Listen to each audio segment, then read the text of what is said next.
Hello and welcome to the show. Today's episode is also a detour. Today's episode is going to have a series of insights that I got in some conversations with Mr. Samuel Paul. He's an aquaculture and an ed tech builder that I ran into on LinkedIn, and I thought this young man would have lots of interesting insights, not just about aquaculture in general, but about how to grow an aquaculture business. Now, the reason why I'm making this detour is this. For those of you who've been listening to the show for the past maybe week or two, you'll know that I did a series of episodes about how to come up with sales strategy for someone who wants to sell catfish in Benue State. And since I've been having conversations with Samuel Paul on and off, I figured it would be good to come and hear a professional perspective because all the things that I was talking about there was uniquely from my own perspective as a business development specialist. So I just thought it would be nice to have a conversation with someone who is well versed in aquaculture business and get his own perspective about how you would navigate those sorts of challenges building an aquaculture business. So that's the reason why I'm putting up this detour episode today, just because it's still close to the catfish episodes. So I'm hoping that those people who listen to the whole series on entering the catfish business in Makudi in Benue State would be able to listen to this episode and then combine all the insights and then make their businesses much more profitable. Now, if you have been listening to the show, if you're a new listener to the show, I know this might sound kind of odd because you guys are used to the podcast being a one-man show. So yes, it is still a one-man show. I am not going to play any audio where I interviewed Mr. Samuel Paul. I'm just going to go over the things that we spoke about in our conversation and the insights that I think are most relevant to my audience. So, Samuel Paul, he is from Ogun State, Nigeria.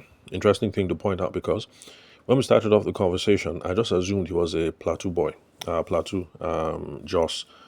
I'm from Benue State, so I know a couple of people from that region. You know, you go to school with chaps like that. So I just started off the conversation assuming that he was one of us, middle belt people, because his name is Samuel Paul, two English names. And then it turns out that he's actually Yoruba, and yeah, he laughed about it. He admits that he does get that question. Now, how come a Yoruba person bears two English names? So there you have it. I guess Yoruba people also have a tradition of having double English names. So he's from Ogun State, although he is currently resides in Lagos, but he had his education at FUTA, that's Federal University of Technology in Akure. So we started off the conversation with me trying to understand what aquaculture is in the first place, because of course, you go to school with people, you have family members who want to get involved in the catfish business, in the snail business, in this business, in that business. So it's nice to know what exactly is aquaculture. Does that include snails, or is it exclusively catfish and other kinds of fish? And he explained that aquaculture actually is fish farming. Well, he tried to break things down to the level of a layman because, like I said, when it comes to these sorts of things, I'm not a aficionado, and I know nothing about fisheries, fish farming, those sorts of things. So he was gracious enough to try and break this conversation down to the level of an absolute novice like me. So he said it was okay to think of aquaculture as fish farming. He also gave a background context to say that there is captured fish farming and cultured fish farming. The difference being that captured fish farming is when people go onto the high seas, onto the rivers, and then try to catch fish. Now, he noted that it's a largely unregulated industry, and for that, he actually is correct, at least when it comes to inland waters in Nigeria. When it comes to the high seas, however, there are some international conventions that are available. Okay, well, he didn't mention this. I just happen to know this from my background of studying law because my initial background was in law when I studied in Obafemi Awolowo University, which is the greatest university in the world. So, back from my OAU days, I know that there are international conventions that regulate how much fishing you can do in open waters, in which part of the open waters, which kind of species you can catch, and then things like that. But largely, it looks like in Nigeria, it's unregulated, and so it causes a problem because you might lead to certain species of fish getting dangerously close to extinction. And so that is where cultured aquaculture or fish farming comes in, which is where people use land or land resources, a tank, a ditch, a gorge, a ravine, a river, or whatever, and try and do sustainable fish farming practices where you're growing your fish on land, and then you don't have to tax the naturally available fish in nature, in the wild and in the free. So he did point out one thing though, that when most people say fish, they usually think about fishes that have fins, and he called those fin fishes. So, at the level of a layman, when I hear fish, that is what I think, which is why whenever I've been talking about fish on this podcast, I go straight to catfish because my wife likes catfish. I see catfish everywhere. Catfish is where I go to the market. It seems to be a thriving market for catfish in Nigeria. So when I say fish, I go straight to catfish. But then he said that fish can be broken down into two categories. That's for those of you who are thinking of entering into the space, into aquaculture. This is the beginning of you guys getting a business education, because later on you will see that part of the insights that Samuel Paul says is that a lot of reasons why businesses in the aquaculture space fail is because they don't get the education that they need. They're not well versed in the theory of it before they start trying to apply. So if you're thinking about getting involved in the aquaculture space, it is really, really important that you start learning all these distinctions. So there are fin fishes and there are shell fishes. Let me repeat: fin fishes and shell fishes. So fin fishes, that's at the level of laymen like me who think catfish. He also spoke about cod. He spoke about tilapia. He spoke about other species, other cod species, other species of fish, which I didn't know down. And then he said there's also shellfishes, which includes crabs, mussels, what else? Snails, shrimps, and blah blah blah. And so he says that if you're going to be involved in this space, that you can actually culture both. So you can do your catfish thing. That's if your mom wants to get into the catfish business, or you can also culture shrimp. And he spoke about businesses in Lagos that are doing it big right now, who have shrimp farms. And yeah, so it was really eye opening because from the level of a layman, all I know is finfish, and all I've been seeing is catfish. So I thought that that was the sum total of the industry in Nigeria. So it goes beyond that. So you have boys and girls in Lagos who are playing up big in shrimp fishing and all kinds of other good stuff. So if you're interested, you better get an education in the space. Then,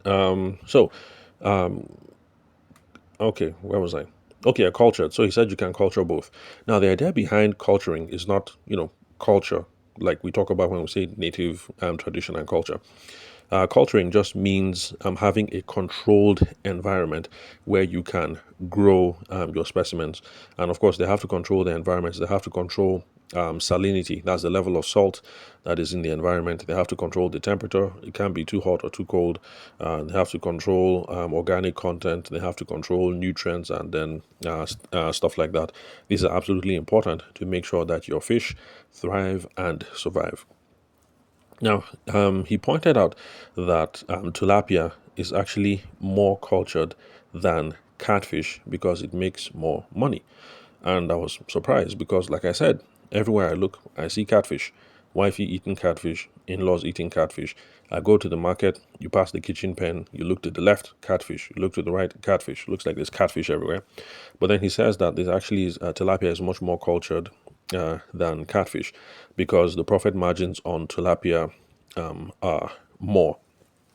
So, on the international stage, it looks like Egypt is the king when it comes to tilapia production. and Nigeria seems to be the king when it comes to catfish production. But anyway, that's on an African scale. So you can see that if you want to get involved in this business, there are also international dimensions to the market. He does point out that perhaps the reason why Nigerians seem to grow catfish a lot is because catfish grows faster, and catfish is also more sturdy. So they don't get ill.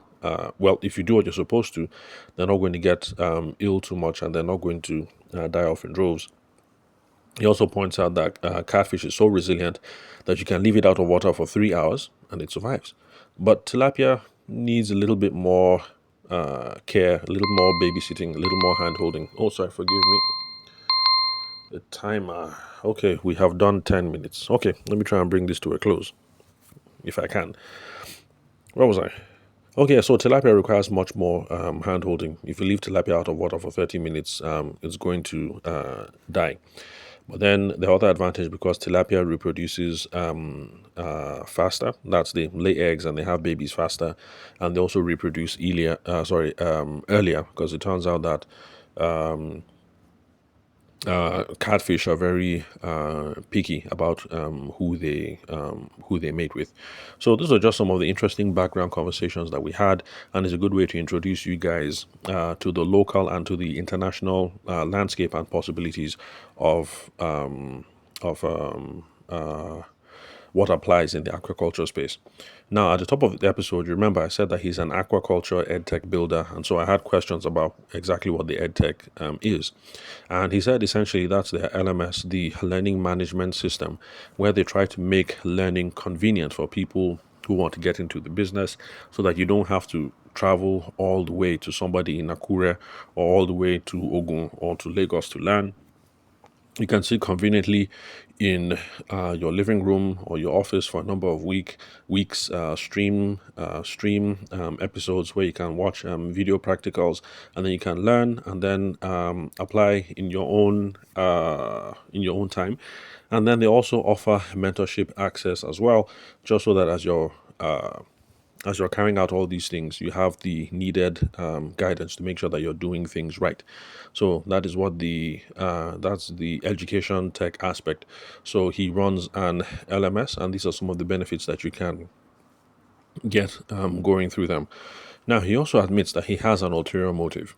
Like I said, he finished from Federal University of Technology, Akure, where there are lots of people studying aquaculture, doing groundbreaking research. He said in his own class, they even had a module on genetics. So they're doing really, really groundbreaking work. Oh, by the way, side note, it's one of the reasons why I am still hopeful for Nigeria, because I know it looks like politicians are running amok with this country. But there are lots of young men and women in our universities, in different facets of employment and learning, who have wonderful skill sets, wonderful ideas, and private sector is the bedrock against which any successful country is grown. So it's not politicians that make a nation successful. It's always private sector. You don't believe me? Check U.S. statistics. I think the employment of America, I think, is it 60% of American employment is small and medium scale enterprises. Similar in the UK. In Nigeria, we don't have good statistics on that, but obviously the informal and semi-formal cadres of the economy cater largely to the employment and economic growth and development of the nation. So those of us who are young and who are in private sector, we actually are the bedrock and the future of this country. So Mr. Samuel Paul has an ulterior motive, and that is he wants to make aquaculture attractive to the youth, because he has classmates who finish, who get all this wonderful knowledge and exposure to aquaculture, and then who do absolutely nothing with it. So he's trying to show that there are financial prospects in aquaculture and all the innovation that is going on, and hopefully that would make it attractive to the youth. So if they see that you can make money in this thing, and there's lots of innovation going on there, so it's not just for old people who want to retire and who can't think, then people are going to get involved. So of course you also have corporate trainings, where they expose people in the corporate space to how they can make alternative income streams. He spoke about one of his clients based in America. I can't remember the state, where they have set up a fish farm for her in, is it in Otta? Was it Otta in Lagos? Well, some part in Lagos anyway. Okay, Otta is not Lagos. I think Otta is Ogun. Well, I haven't been in that place in a while, so forgive me for my poor knowledge of geography there. Anyway, so, alternative streams of income. Set up a fish farm for this lady. She's in America. This thing is running here in Nigeria. There are people running it with their own oversight, and that's supposed to be an alternative income source. And then they also offer talent pipeline management, so that for people who are in the corporate space, you work 9 to 5, you want to set up this business and you need talent to manage these sorts of things. You can also holler at Samuel Paul and his team. So he's been involved in this business for 3 years. Yeah, involved in the business for 3 years so far, if I remember correctly. So forgive me, my notes are kind of scattered. Yes, I think he's been involved in business for about 3 years, and the corporate training that they offer is mostly virtual. So there's video, audio, things like that. We had some interesting conversations about how he has grown their email list. They have about 8,000 on the email list, and what's that thing called again? Networking. How networking is important, because for one of their business offerings, I think one of their scholarships, I think they were able to get over 3,000 applicants from 11 countries. Actually, there were more than that, but they had to turn off the applications at about 2,800 because there's a limit to how much of the claims that they could actually process. And the reason why he was able to get that much interest from that many countries and those number of applicants was because of networking and partnerships that he had been building for 2 years prior, before launching. So they launched this thing organically. They didn't pay for any advertising. They didn't try to do any SEO. They didn't try to do anything like that. So this was just built off of the back of networking. So these are real impressive results. Interest from those countries, 3,000 applicants, over 8,000 in email subscribers. So we had lots of conversations about how networking is important to growing these sorts of things. So Samuel Paul, in trying to grow his business, has not been just networking and hosting conferences, whether physical or virtual, not just in Nigeria, but also networking with people in Kenya, in Tanzania, Sierra Leone, Egypt, different parts of Africa. Because, like I said at the beginning of the podcast, there also is an international dimension to this market. And so he would reach out to thought leaders, lecturers, which kind of makes sense because, well, relatively speaking, to some of us, he's fresh out of school. He's been at this for 3 years. Some of us have graduated longer than that. So it makes sense, yeah, that he would step out of this thing and start networking with lecturers, academia, and then from there extending to other thought leaders in the aquaculture space. So he's been able to build social capital, social media reach just from networking and partnerships. And he says, and this is where you guys come in, whether you're involved in the aquaculture space or not, that networking is key to building the business. Now, when I asked him about his philosophy on networking, he told me about how he had a mentor. He had a mentor and he had previous work experience as a brand designer, and then later on as a marketer in sales, and then doing human resources as well for his mentor's company, which is SalesPlat. And he witnessed how, for a specific campaign, the mentor got over 2 million in sales in about 3 months, if I remember correctly. And that level of sales was what they got from personal networks alone. So that doesn't include revenue that they got from other sources. So personal networks brought in about 2M in revenue. And that made an impression on him, which is where he started talking to his former boss, who is now his mentor, on the importance of networking and how to go about networking. So I hope that you guys can see why I keep coming back to the issue of networking over and over and over again on the podcast. I know I have done so dozens of times before, and I'm going to do so even more in the future because these sorts of things are important, and these are the sorts of possibilities that are available to you when you take these things serious. So if you're like Samuel Paul and you're trying to build something like he is trying to promote the gospel of aquaculture from networking over the course of 2 years, this is what you can achieve: 8,000 email subscribers and 3,000 applicants to a program that you launch without any marketing. But of course, most people want things that work quick. So when you hear, oh, 2 years, 2 year partnership for this result, people think, no, give me something easier. Well, you can go on and look for other things easier, but I prefer to look for things that we know work and go ahead and apply it so that the thing can work rather than looking for some quick tip or trick that is going to make you a millionaire overnight. Yeah, those things work as well. Personally, I don't know any, so you'd have to listen to a different podcast if that's the sort of thing that you are looking for. So, part of the networking strategy that he employs and that he has learned from his mentor is to use free trainings as a networking tool, which makes a lot of sense because when you offer up free trainings, you're going to get loads of contacts, loads of leads. It gives them opportunities for relationship building so that later on they can cross sell and upsell, introduce people to the different products. So, it makes a lot of sense. And he also mentions that some of the projects that he has done. Okay, I mentioned the lady from the United States. Well, Nigerian in diaspora in the United States. Of course, I cannot divulge the person's details for privacy purposes. And he has spoken about a number of projects that he has done in the through the United Kingdom. Projects gotten from the government of the UK. Okay, maybe not the government of UK per se, but you get the whole idea. UK parastatals. Yeah, let's put it that way. UK parastatals.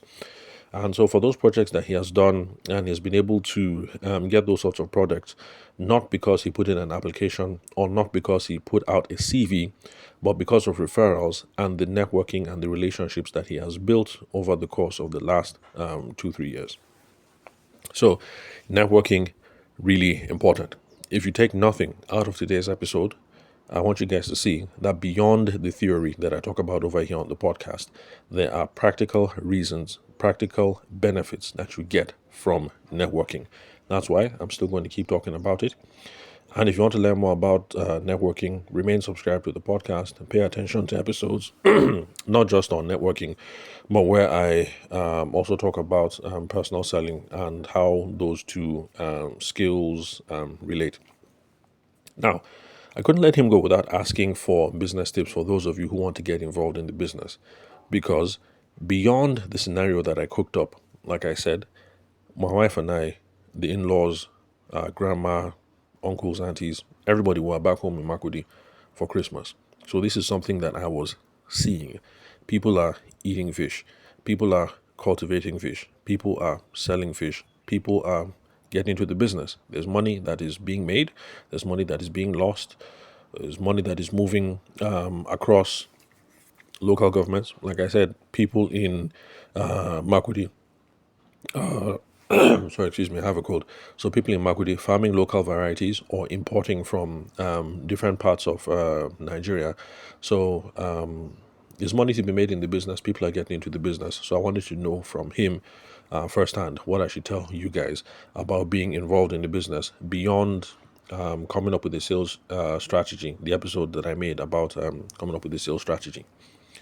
So his first tip was get knowledge from the best.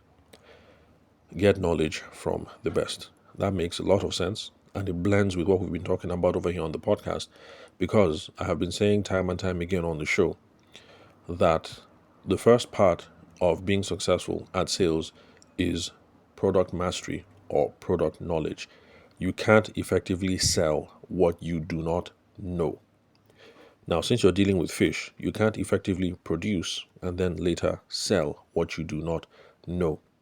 So those early things that I was talking about here in the podcast, whether it's catfish or tilapia or shellfish or shrimp, what are the pH levels? Should you use fresh water, sea water?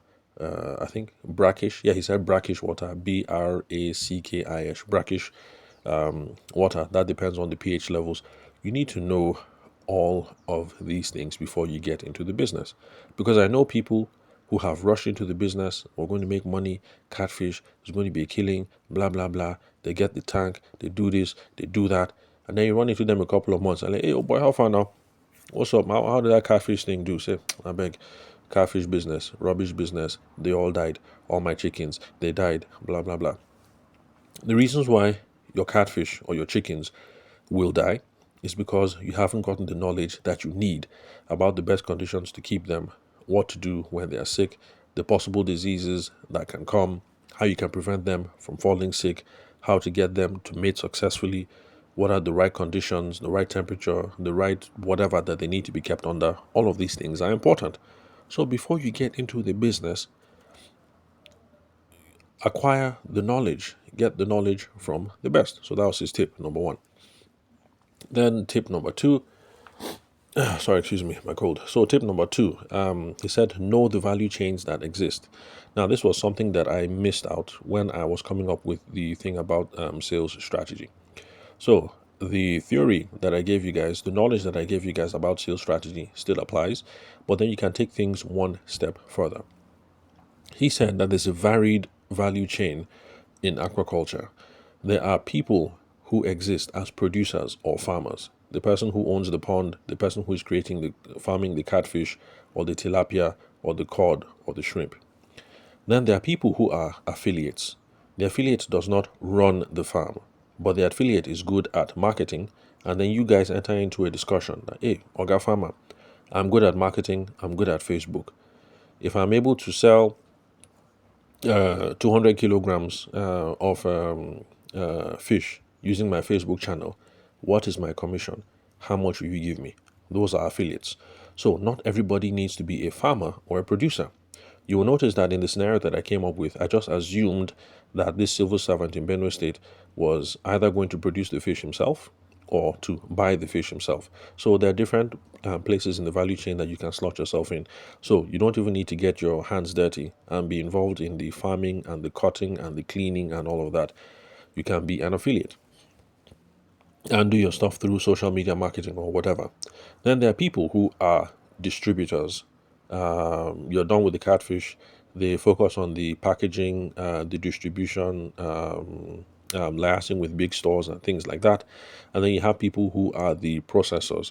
So, in my own example, as in my own episodes, I assume that the person was going to be a producer or a processor who would also sell. But there are different roles that you can get involved in the value chain. So you don't all have to be producers or farmers. Some of you can be affiliates and do your social media thing, and you don't have to touch fish and smell like fish.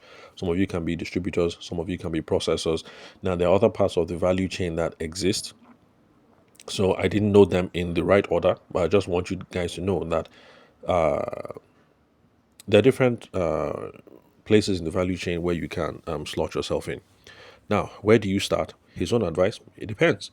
It depends on your interests, it depends on your resources, it depends on your network.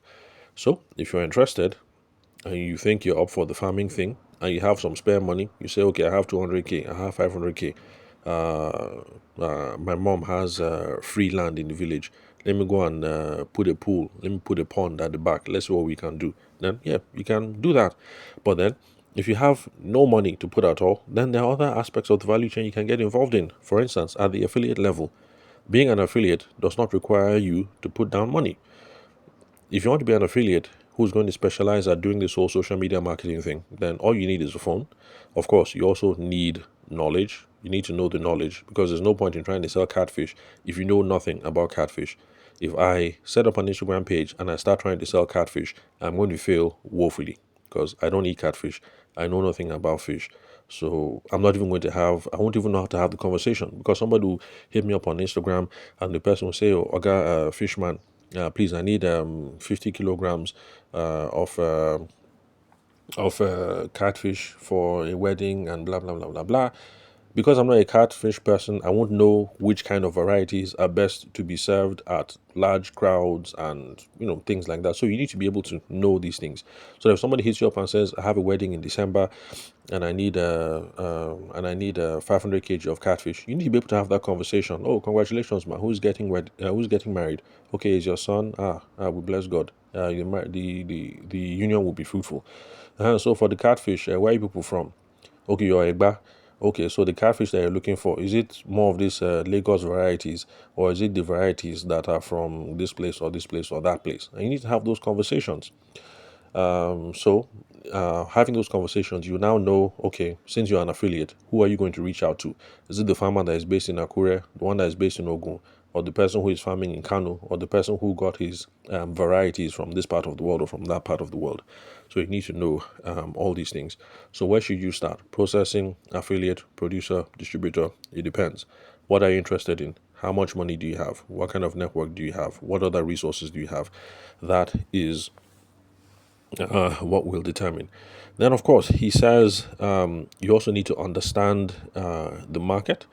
You need to be sure that there's enough uptake for your produce, because if you live in some parts of Nigeria and maybe, let's say you live in a village where there are already 6 people involved in the catfish business, and they are already producing 80% of the catch that is sold at the village market, then maybe it might not be a good idea for you to try and set up in that particular market, because it looks like there's a glut. It looks like there's adequate supply or oversupply. So these are the questions you need to be asking yourself. Then he also pointed out that feed is 70% of the cost. I was shocked. I thought water would be 70% of the cost, but he says water actually is about 20% of the cost when you're rearing catfish or tilapia or whatever. Now, most of your money would be spent in buying food for the fish. And then we also spoke about how cash flow and financing requirements are really, really important. And you try and front load as much of the cost as possible, so that way you can spread the costs evenly. For instance, he spoke about how this last year in 2023, 2023 was a crazy year for Nigerians. Lots of macroeconomic factors, so it was really, really hard to anticipate the cost of living and the cost of doing business. So he said at some point that the cost of feed was going up every 2 weeks. Can you imagine that? And I thought we had problems in other businesses, but imagine being involved in a business where 70% of the cost of doing your business, which is animal feed, the cost keep going up every 2 weeks. Now, thankfully, that time is over. But it just gives you an example of the kind of vagaries that are possible when you are involved in these sorts of businesses. So he was able to advise his client, and the client agreed, and they were able to buy, excuse me, 6 months of feeding upfront. So that led to healthy profits later on, because think about it, your prices are increasing every single 2 weeks, but you bought your own feed 2 weeks before. Your cost of production was low. When you're selling your fish, you're going to sell at market value. So the profit margin you'll have is going to be high compared to somebody who buys today but only buys for 1 week, goes to the market, buys for 1 week, goes again, buys for another week. So cash flow, really important. Financing requirements, really important. And these were some of the stuff that we spoke about in our over 1 hour conversation. And it really was a pleasure having a chat with Samuel Paul. So, if you are interested in aquaculture, his details are going to be in the show notes.